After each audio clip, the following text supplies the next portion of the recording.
Hi everybody, it's Lisa. Thank you for joining me today. I wanted to show you my finished quilt top. This is the Flutterby Quilt as imagined by me, inspired by Jen Kingwell's beautiful pattern by the same name. I want to show you a few things about this block that were helpful to me as I continue on my quilting journey. I got some things really right. I got a few things marginally wrong, but I'm going to share those with you now. Overall, this was one of the first quilts where my piecing was pretty much spot on interblock. Interblock, I had a couple of issues, but not many, and none that I'm embarrassed by, and I don't mind sharing them with you. Perfection is the enemy of the good, and while I try to be perfect, I'm going to fall short, and I'm not going to beat myself up about it.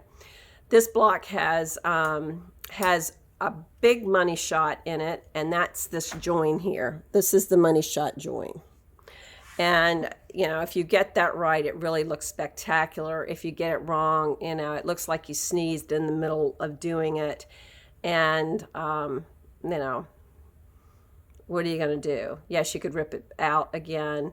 I chose not to. I chose to embrace the imperfections on it and realize I got a lot more of them right than I did wrong. And the person that I'm giving this to is not going to judge me on that join. The other thing that I felt like I did well on this is I was able to effectively use my neutrals. My neutrals in here are a combination of a white and two tone-on-tone prints. And I really like the way that it worked out. I particularly like just the shading that this particular piece provided to framing each of the blocks. Moreover, the pair that I put it with, which is this silver on white, all of this looks really quite good together. And this is, you know, you don't want to take color study, you don't want to take color study from me, but in paints, you know, you have to look at the tonal quality of paint, and you really should look at it in sunlight, not bright sunlight, better early morning or late afternoon. Bright sunlight is not good to use. But when you're looking in natural light, you can see the undertones a little bit better. All of the undertones in this fabric, neutrals, work really well together. I had originally conceived of using a Kona silver for another pattern that I was going to use with this fabric line. But frankly, when I paired the fabric, which I thought would go beautiful, it made the Kona silver look dirty, and I really didn't like that look at all. The other thing that I am glad that I was able to experiment is I had a number of fat quarters, and I was able to find things that I felt like were pretty complementary. Most of the fabric in this quilt is from Nancy Rink's Las Flores, I believe. And I just was able to pull some other fabrics out of my stash to include batiks, which I felt like added some nice complements. So that was kind of a stretch for me to do that. I don't generally do a lot of scrappy quilts, so putting these many colors together was a little off-centering to me, but nonetheless, it was a really good exercise for me to build my skills there. One of the things that I felt like I should have done better, and I didn't, is these color values in this block. They are all too dark, so I should have had a little better contrast among those colors. Do I think it's ugly? No. Would I have made a different choice? Yes, but I'm not bothered by it. It's not something that's disappointing to me. It's just something that's informative to me. The other thing that I did is I put a border on this quilt. I don't typically work with borders, and I put a small border here. And the nice thing about a border is it gets, when you have a confluence of seams, it really allows you to ease the stress there. So I've got this seam push is to the middle, this seam pushes to the middle, and what that allows is a little more easing of the points along the way here. And so that's, something to consider. This is just a very small border. And then I couldn't figure out what I was going to do with this top block up here. And I ended up using, because my borders were narrower and I didn't want to add to the size of the quilt, I ended up having to figure out how to do spacers. So that spacer, I think, has worked out pretty well on the quilt. It's basically a corner beam flanked by fabric in the same color. The other thing that I did, which was new to me, is I decided I would teach myself how to, I don't know if I can show it to you. I mitered this corner rather than having an overlap, and it worked really well.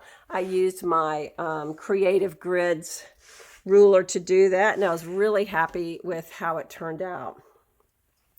Now, the money shot, as I said, is, let's get a little close here.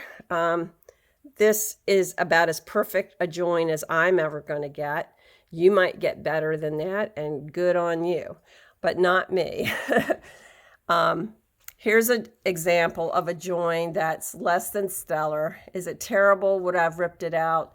No, but you can see that this seam is too far north. This seam is too far south. Here's another example where I didn't do a very good job in meeting these up. Did I rip it out? No. But what I did learn from this, and here's another money shot, which is a perfect join. And I'm going to tell you how I achieved that.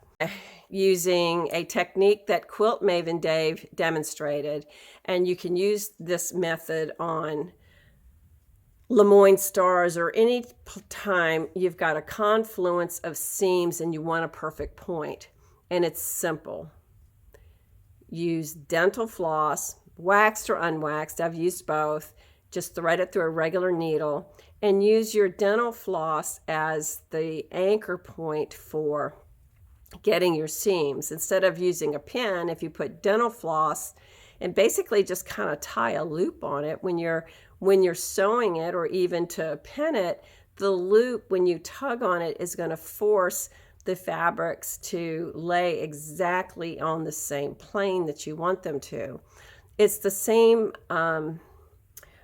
construct as you would do when you're doing one block wonders and you're tacking, several layers of fabric along the same design point. People say use thread. I use dental floss because I feel like I have a sturdier substrate for truing up my fabric. I don't use pins. I can sew and I can rotary cut over dental floss. So once I employed that method and combined it with partial seaming, and let me tell you what I mean by that. Partial seaming is I'm using that method here, and then I'm sewing it right along that join, maybe a half an inch or an inch on either side of it. And then I'm pulling it out of the machine, I'm opening it up, and I'm saying, am I happy with this join? If I'm not happy with the join, I can simply just rip a few stitches out. In a quilt such as this, there are many points of intersection. So if you get too far off, and you have to try to manage that in a smaller space to ease fabric in, that could be a little bit of a problem. But on this particular intersect, I've got 3 of these joins across any row. So if I just do 3 points, I can ease all the space that I need between this point and there's my next intersect on this block, because there's no intersection here because it's this. So it's something to keep in mind, particularly if you're a newer quilter. Veterans out there, you can probably do this stuff with your eyes closed. I cannot. So that's something that's helpful to me. It's a little bit of training wheels, but it's a strategy to help you achieve outcomes that won't make you happy and increase your quilting enjoyment. And finally, my design wall is covered with this upholstery material. I think I bought a whole roll of that for maybe $20 probably 2 decades ago. And I was in my beige phase and I never did anything with it.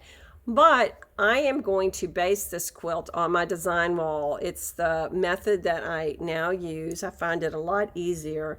And this is probably the largest quilt, that I've ever done. So I'm going to base it on the design wall. I feel like I've got a lot more visibility to do that.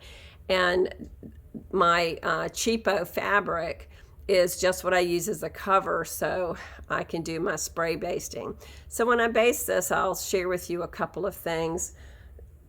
Because of where my design wall is, it's hard for me to get a long shot of the whole thing. But there's lots of good videos out there, and when I'm ready to do that, I'll post some for you. It is a real game changer for me, and maybe you'll find it that way as well. One of the hurdles I find that I have in getting a quilt completed is doing I call it the dreaded chore of doing the batting and the backing. And I don't use pins. I use fusible web, and I'll show you how I use that on this design board and with a garment steamer. So anyway, I will do that at another time. Thank you for joining me today. And this is a great pattern. It's a great skill to pick up. And as you can see, it's something that you can use a lot of different scraps for. If I were doing this again, instead of making a 9-inch block, when I say 9-inch block, this finished block here in this quadrant, this is 9 inches. I would make it, this is the whole block. This is 9 inches here. I would make it 6 inches. So I would cut it down by 1/3, and I think it would provide a little better optics for me. I'm not sorry I did it this way. I'm really very happy with the quilt. And I will also point out that, again, for those of us who are directionally challenged, make darn sure your points are going the way you expect them to. I did have to double check. I didn't have to rip any seams out. And the other thing is, when you're doing these little corner pieces, make sure before you start sewing, make sure you've got the angle that you wish to have them. Again, if you have directional issues like I do, you may find that you think you're doing it right, it looks right, and then when you sew it, you've got to start ripping out some seams. So join me again and see what I'm up to next. Thanks so much.